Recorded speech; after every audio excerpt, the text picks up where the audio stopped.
चिंता नहीं करते। उसने उसे घर की नौकरानी बना के रखा है। सुजाता उदास होकर नदी के किनारे बैठी है। तभी उसकी सहेली दुर्गा वहां आती है। ऐसे क्यों बैठी हो सुजाता? सब ठीक तो है? कुछ नहीं, बस ऐसे ही ऊब चुकी हूँ मैं इस जिंदगी से। शादी को सिर्फ 2 महीने हुए हैं और तुम ऐसे बोल रही हो? और नहीं तो क्या, सुबह जल्दी उठो, दिन भर घर के काम करो, बाजार जाओ, पानी भरो, बस यही जिंदगी रह गई है।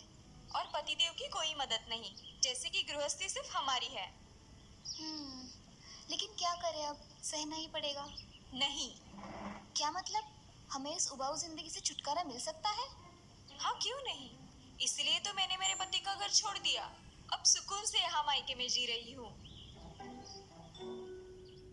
खेत से थक कर सुजाता का पति परेश घर लौटता है, लेकिन सुजाता गुस्से में घर छोड़कर मायके चली जाती है।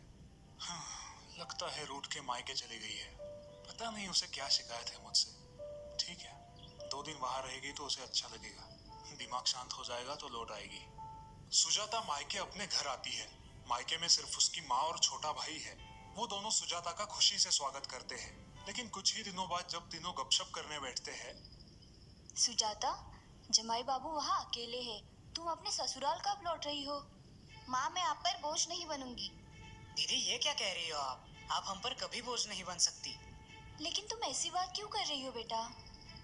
सुजाता उन्हें फिर कभी ससुराल ना जाने का अपना फैसला सुनाती है। सुजाता की माँ और भाई को जोर का झटका लगता है। ये क्या कह रही हो बेटा? जमाई बाबू तो भले नेक इंसान है। हाँ दीदी, जीजू आपका बहुत ध्यान रखते हैं, फिर भी आप ऐसा क्यों कह रही हो? क्योंकि मैं उब चुकी हूँ उस गृहस्थी से। पूरा दिन घर में मैं ही मरती रहती हूँ। तुम्हारे जीजा जी मुझे रत्ती भर की भी मदद नहीं करते। बस मैंने फैसला कर लिया है, मैं यही सिलाई बुनाई का काम करूंगी और आप लोगों के साथ ही रहूंगी। दूसरे दिन सुजाता और उसकी माँ नदी पर पानी भरने जाते हैं। नदी के पास पहुंचते ही माँ थककर नदी के किनारे बैठ जाती है। क्या हुआ माँ? बेटा, थोड़ा पानी पिलाना तो। सुजाता पानी लाने नदी पर जाती है। ओह, ये पानी तो बहुत गंदा हो चुका है। ये माँ को कैसे पिलाऊं? सुजाता माँ के पास लौटती है। माँ, नदी का पानी बहुत मैला है, इसलिए मैं नहीं लेके आई। अब क्या करें? अच्छा, ये बात है बेटा, तुम थोड़ी देर बाद जाकर लाना। थोड़ी देर बाद सुजाता फिर से नदी के तट पर माँ के लिए पीने का पानी लेने जाती है। अब नदी पर कोई नहीं है। सुजाता पानी देख के अचरज में पड़ जाती है। अरे वाह, ये पानी तो अब एकदम साफ हो गया है। अब ये पानी माँ के लिए ठीक है।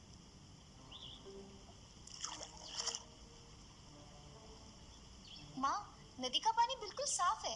ये कैसे हुआ? हमने तो कुछ नहीं किया। क्योंकि उसमें जमा मिट्टी और गंदगी नीचे बैठ गई है और बिना कुछ किए हमें साफ पानी मिल गया। बेटा, जीवन भी ऐसे ही होता है। कभी कभी हम जल्दबाजी में, गुस्से में होते हैं और तब हमारे दिल और दिमाग की अवस्था भी गंदगी भरे नदी के पानी जैसी होती है। सुजाता माँ की बात समझने की कोशिश कर रही है।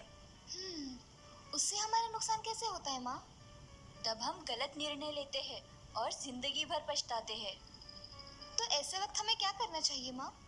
ऐसे वक्त हमें शांत रहना चाहिए और उस समय को वक्त के हाथ में सौंपना चाहिए। कई बार समस्या अपने आप ही सुलझ जाती है, बिल्कुल उस नदी के पानी की तरह, जिसे साफ होने के लिए हमने बस थोड़ा सा समय दिया। माँ की बात सुन के सुजाता को उसकी गलती का एहसास होता है और तभी उसका छोटा भाई वहां आता है।